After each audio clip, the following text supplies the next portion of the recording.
Verlas.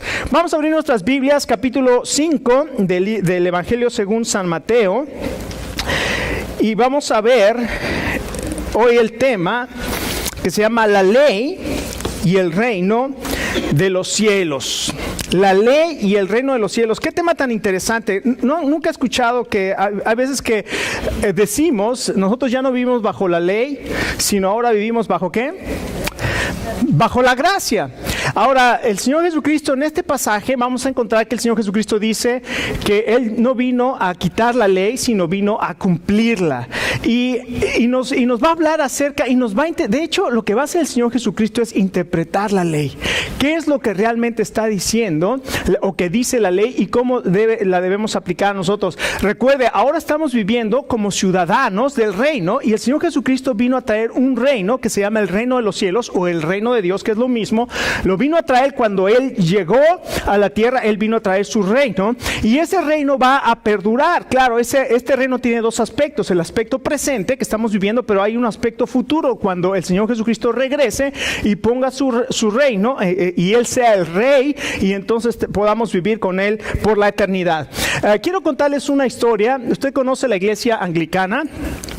La iglesia anglicana es la iglesia de Inglaterra, y la iglesia de Inglaterra por ahí del año 1500 se separó de la iglesia de Roma porque había un rey que se llama Enrique VIII, y Enrique VIII se llama Enrique VIII, yo no sé por qué se llama Enrique VIII, pero dicen que tuvo 8 esposas, ¿no? Y entonces una de ellas resultó ser la prima de Clemente VII, que era el papa en Roma, y un día Enrique VIII, con eso de que decapitaba a sus esposas y se casaba con la siguiente, le dijo al Papa que lo divorciara, para que aceptara su divorcio para que se casara con otra mujer. Y como era la prima, el Papa le dijo no.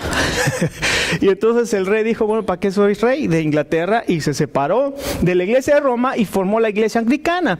Y entonces el que es el representante máximo de la iglesia anglicana se conoce como el arzobispo de Canterbury, ¿ok? Dicen que el príncipe William estaba aburrido en el palacio y no sabía qué hacer. Ya estaba ahí, todo el mundo le ayudaba y le servía porque pues era el príncipe, y él veía que afuera los niños jugaban y estaban felices, y un día se escapó del palacio. Y se escapó del palacio y se encontró con un muchachito ahí con los pies descalzos, la ropa rota y todo sucio. Y entonces comenzaron a jugar y el príncipe William le dijo al muchachito le dijo, ve y tírale el sombrero a ese policía. Entonces el príncipe, el muchachito corrió y le tiró el sombrero al policía y se echó a correr, y el policía viene atrás de los dos porque los dos comenzaron a correr, y que alcanza al príncipe William y lo agarra y le dice, ¿qué no sabes que es un insulto y es una ofensa muy grave tratar así a un policía? Se lo dijo en inglés británico. El que lo contó era un británico. Cuando lo escuché y se oía excelente, decía, it is a serious offense to molest a police officer. ¿Qué tal? Y le dijo, lad, what's your name? O sea, niño, ¿cuál es tu nombre? Y el príncipe William le dice, I am Prince William. Soy el príncipe William. Y le dijo, niño, no estoy jugando. ¿Cuál es tu nombre? Soy el príncipe William. Niño, no estoy jugando. Es una ofensa muy seria estar tratando así a un policía. Y le dice, soy el príncipe William. Entonces agarró al otro muchacho y le dijo, entonces tú dime cuál es tu nombre. I am the Archbishop of Canterbury. Soy el arzobispo de Canterbury. Entonces, qué curioso es que nosotros muchas veces anhelamos ser alguien que no somos. Ahora, lo importante y la ilustración de esta historia es que muchas veces nosotros anhelamos ser y querer ser y presentar ser alguien que no somos. Ahora, el Señor Jesucristo lo que va a hacer en estos pasajes es mostrar el interior de las personas y no solamente el exterior de las personas. Y escuche lo más interesante, la ley de Dios, los 10 mandamientos y toda la ley de Dios, los 613 mandamientos resumidos por los maestros judíos, que se llama el Torah, o el Mishnah, que es la interpretación de la ley. Estos 613 mandamientos el Señor Jesucristo lo que va a hacer es interpretarlos. Y de hecho en este pasaje toma 6 mandamientos, hay 2 de los 10 mandamientos y 4 más de los mandamientos de la ley, y los interpreta para mostrar una cosa tremenda. Escuche, la ley solamente es una guía para llevarnos a Dios, a Jesucristo. La ley lo único que va a hacer en nuestra vida es mostrarnos que nosotros no podemos hacer nada para salvarnos a nosotros mismos, porque todos los mandamientos que hay en la ley de Dios, hay cosas que son tan tremendas, o sea, tan minuciosamente detalladas, que llega un momento en que nosotros nos damos cuenta que no podemos cumplir con todos los mandamientos, y lo único que nos muestra es que nosotros no vamos a poder salvarnos a nosotros mismos, y nos hace ver nuestra necesidad de un Salvador. Y el apóstol Pablo, cuando escribe la carta a los Gálatas, les dice: porque la ley es nuestra guía o nuestro ayo, nuestra nodriza para llevarnos a Jesucristo. Entonces lo que vamos a encontrar aquí es que la ley solamente es nuestra nodriza o nuestra guía para llevarnos al Salvador, a Jesucristo. Ahora, el Señor Jesucristo no se impresiona por la conducta de las personas. Lo que al Señor Jesucristo le interesa, escuche, es el carácter de las personas, porque está hablando con fariseos y con maestros de la ley, que el Señor Jesucristo les dice: ustedes guardan todos los mandamientos de la ley, y tratan de, hasta se ponen las filacterías, que son todas esas cosas que se ponen los judíos, ¿verdad?, que son ortodoxos y que son muy conservadores, todo eso para demostrar que ustedes aman a Dios. Y sin embargo el Señor Jesucristo les dice: sin embargo ustedes olvidan lo más importante, que es la misericordia. Hay muchas cosas que en el exterior queremos mostrar, pero el Señor Jesucristo conoce el interior, y el Señor Jesucristo no se va a impresionar por la conducta de las personas, sino lo que Él le interesa y lo que Él quiere modificar es el carácter de las personas. Escuche, esto es algo maravilloso. La ley no nos puede ayudar a cambiar. La ley lo único que quiere hacer es regular la conducta, pero no puede transformar el carácter. ¿Escuchó? La ley regula la conducta, pero no transforma el carácter. Dicen que un niño estaba delatoso, ¿verdad? Y no se quería calmar, y le decía a la maestra en la escuela: siéntate. Y el niño se paraba y comenzaba: siéntate. Y el niño se paraba y andaba jugando por todas partes. Y un día la maestra lo agarró de plano, lo sentó y lo amarró a la silla. Ahora ya estaba sentado el niño.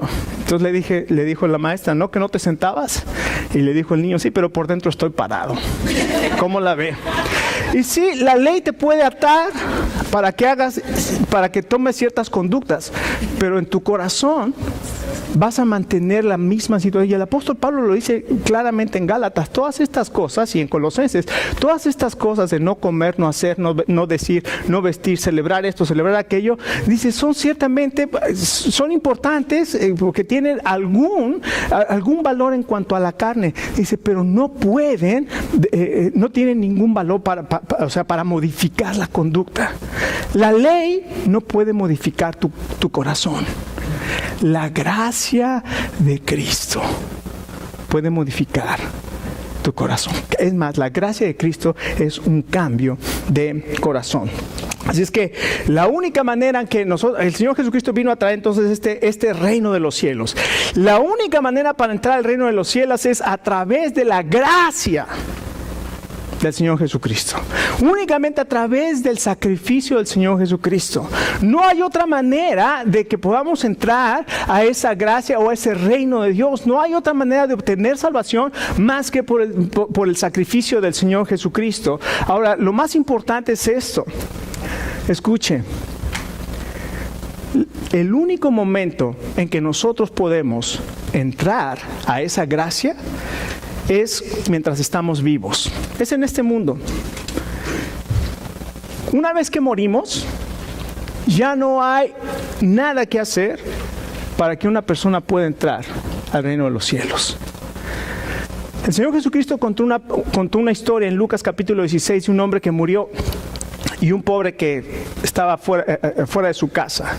Y cuando murieron los dos, el pobre fue llevado por los ángeles al seno de Abraham, lo que era el cielo en el Antiguo Testamento, y el rico fue llevado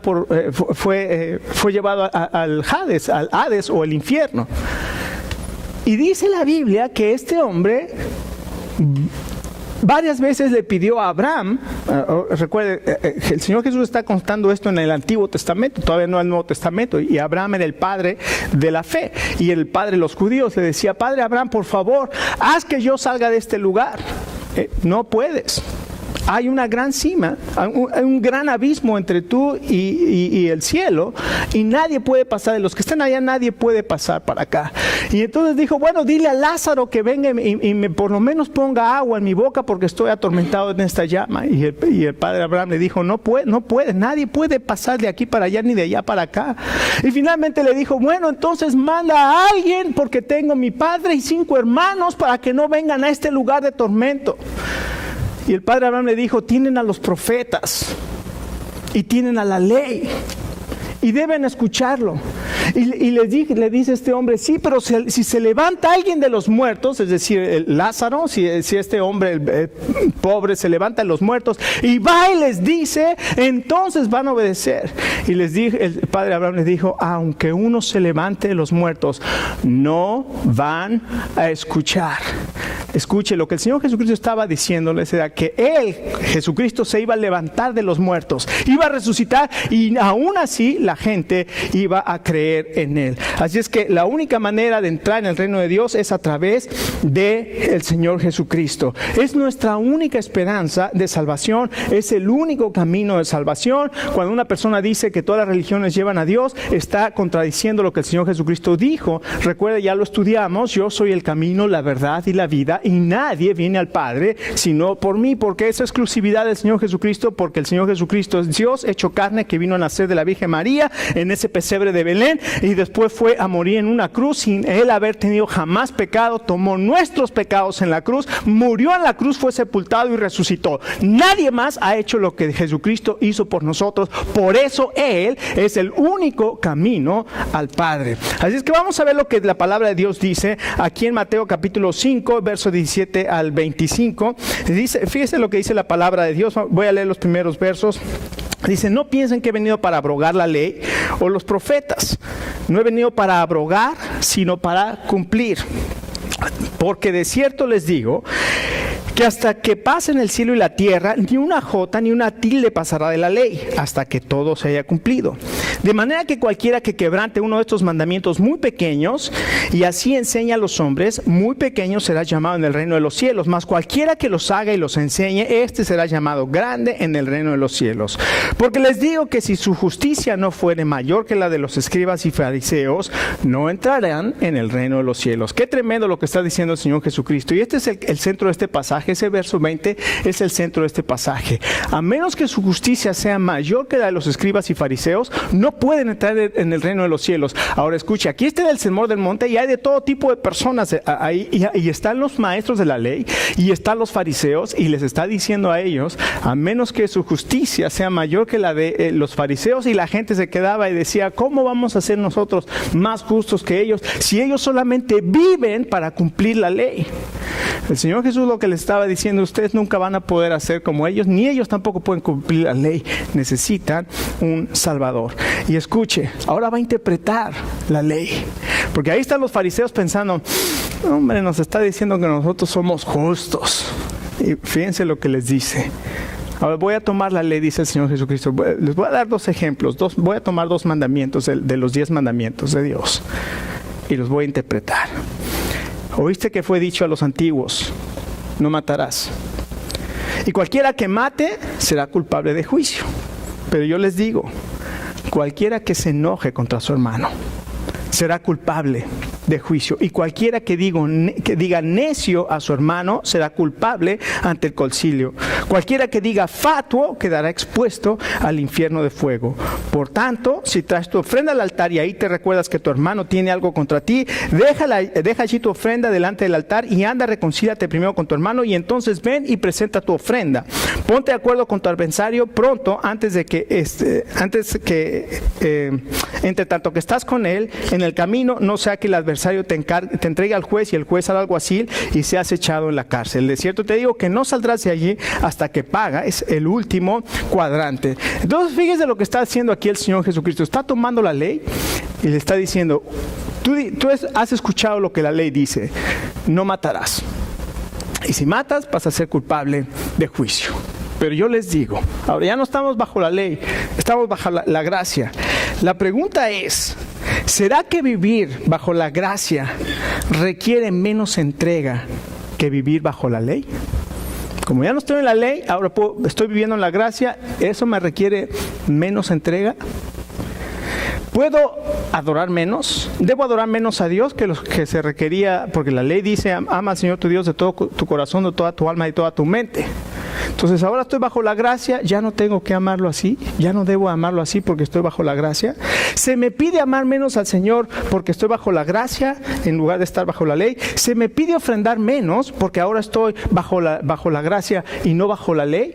Se me pide hacer menos, se me pide adorar menos a Dios ahora que estoy bajo la gracia, o se me pide adorar más porque estoy bajo la gracia. Déjeme decir una cosa. Recuerde, la ley modifica solamente el exterior. La gracia transforma el corazón, transforma el carácter. Y cuando experimentamos la gracia de Dios, anhelamos dar lo mejor para aquel que nos salvó. No vamos a ser miserables. No vamos a retener de todas las bendiciones que Dios nos da para entregárselas de nuevo al Señor. Y debemos pensar así, Señor, si tú has hecho todas estas cosas por mí, ¿qué me impide a mí servir con esa gratitud, con esa generosidad, con ese anhelo de ser y hacer lo mejor para tu gloria? Así es que aquí en primer lugar les habla del problema del carácter. El problema del carácter es que dice, no matarás, y el asesinato comienza ¿en qué? Con el enojo. Dice, cualquiera que se enoja. Así es que aquí el Señor Jesucristo está examinando este mandamiento del matar, pero les está revelando lo que realmente es ese mandamiento. No es el acto de matar, sino el corazón, la intención que hay en el corazón. Y el enojarse, dice, el que se enoja contra su hermano, ahí comienza la raíz del asesinato. El asesinato es el último paso, es el acto, pero realmente lo que hay, la raíz que lleva al asesinato es el enojo. Y el Señor Jesucristo quiere tratar con el enojo en nuestras vidas. Ahora, el enojo no es pecaminoso, el enojo no es pecado. El problema es cuando dejamos que el enojo gobierne nuestra vida y nos lleve a comenzar a odiar a las personas, porque no es necesario que matemos a una persona para haber cometido asesinato, de acuerdo a lo que el Señor Jesucristo dice. Lo que el Señor Jesucristo quiere es que dejemos que su Espíritu Santo pueda gobernar nuestras emociones y pueda controlar el enojo en nuestra vida. Si usted tiene y padece de esos enojos incontrolables, déjeme decirle buenas noticias. El Señor Jesucristo puede gobernar sus emociones y le quiere enseñar a gobernar esos enojos para que no tenga que seguir sufriendo esclavo del enojo. Y no solamente eso, dice, no solamente si te enojas, todavía más allá, si insultas a tu hermano, cualquiera que le dice a su hermano, eres un necio, un fato. Imagínese ahora lo que diría el Señor con todo lo que se dice en la calle cuando vas manejando. Todas las señas que te avienta la gente, porque como son dueños de la calle, no puedes hacer nada, ¿verdad? Porque si estás adelante de ellos, se enojan porque estás adelante. Si quieres cruzar la calle, se enojan porque quieres cruzar la calle. ¿Yo qué digo? Yo era de esos. Honestamente, me confieso. Y gracias a Dios ha trabajado. Ahí está mi esposa que puede atestiguar, aunque claro, ella es mi gobernador de velocidad, ¿verdad? y de mi gobernador es el control ahí en el carro. Pero ¿cuántas veces nosotros pasamos por esa situación? Y lo que el Señor Jesucristo está diciendo es: yo quiero controlar, quiero que tus emociones puedan quedar bajo el control del Espíritu Santo y que puedas tener esa libertad y puedas disfrutar la vida sin tener que estar esclavo ni al enojo, ni a los insultos, ni a nada de esas cosas. ¿Por qué? Porque no es el asesinato, es la intención del corazón. Y después habla de otro mandamiento. Escuche, verso 27. Oíste que fue dicho que no cometerás adulterio. Ahí está el sexto y séptimo mandamiento. Una vez llegó un señor con el sacerdote de la iglesia a confesarse, ¿no? Y le dijo: padre, estoy muy enojado. Con otras palabras, ¿no? ¿Por qué? Y le dijo todo lo que estaba enojado. Y dice: ¿y por qué? Y dice: porque alguien me robó mi bicicleta. Y dice: bueno, hijo, tú sabes los mandamientos. ¿Cuál es el séptimo mandamiento? Y empezó a pensar cuál es el séptimo mandamiento. Y dice: no robarás. Dice: no adulterarás. Dice: ya sé dónde dejé mi bicicleta.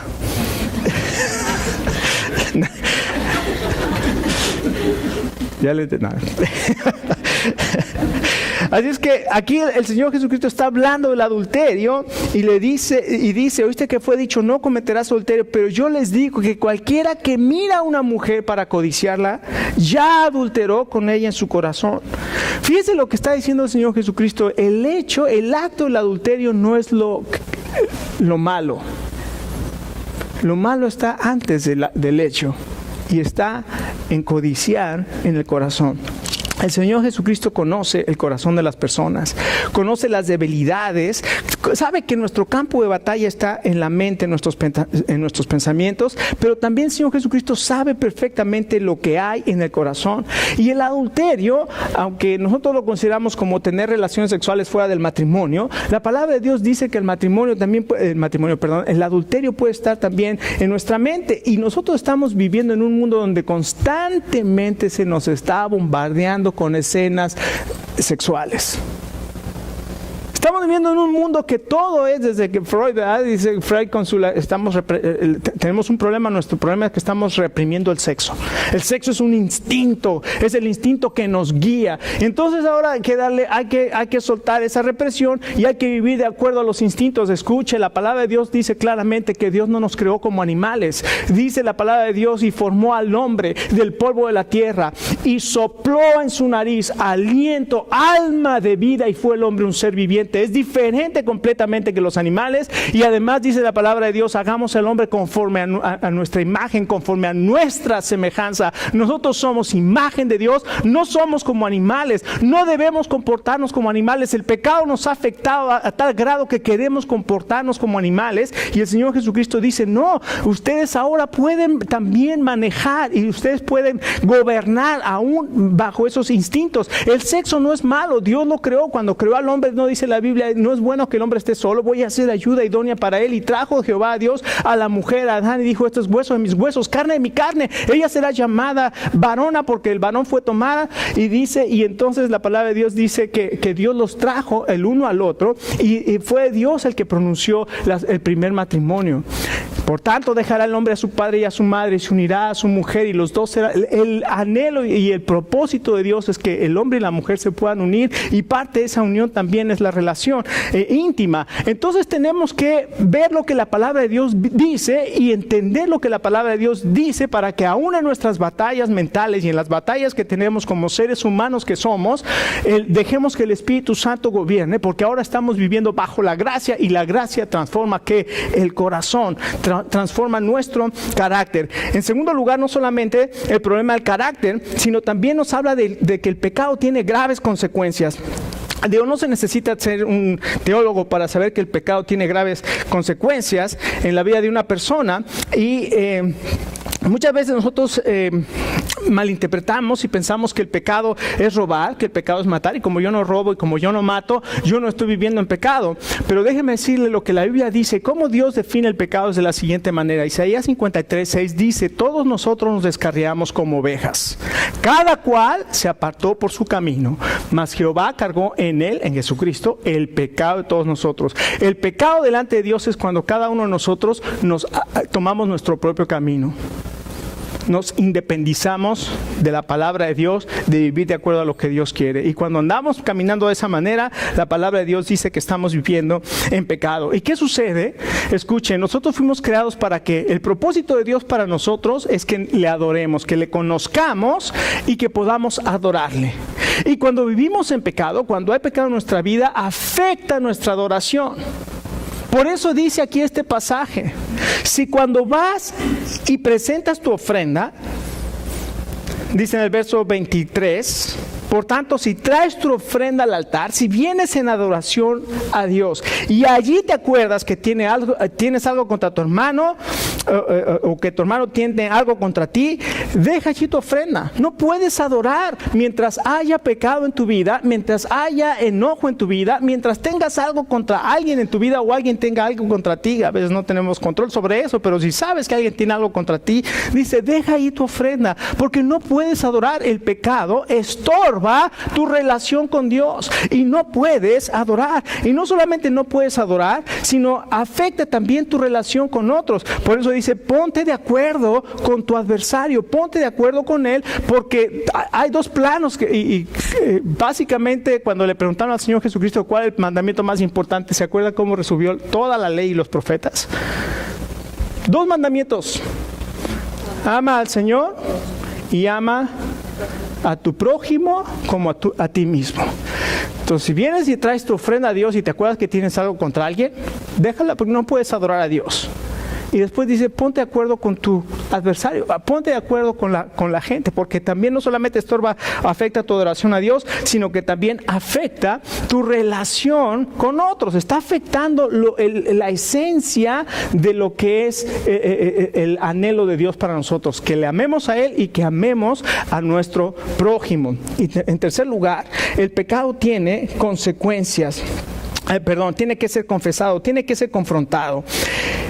Tenemos que tomar la decisión de reconciliarlos. Por eso, una vez más, ahí el verso 23 nos vuelve a decir que tenemos que tomar esa decisión de ¿qué? De reconciliarnos con la persona que tiene algo contra nosotros. Dice el Señor Jesús utiliza esta ilustración en la vida de la comunidad, tanto para un judío, igualmente como para un cristiano en nuestros días.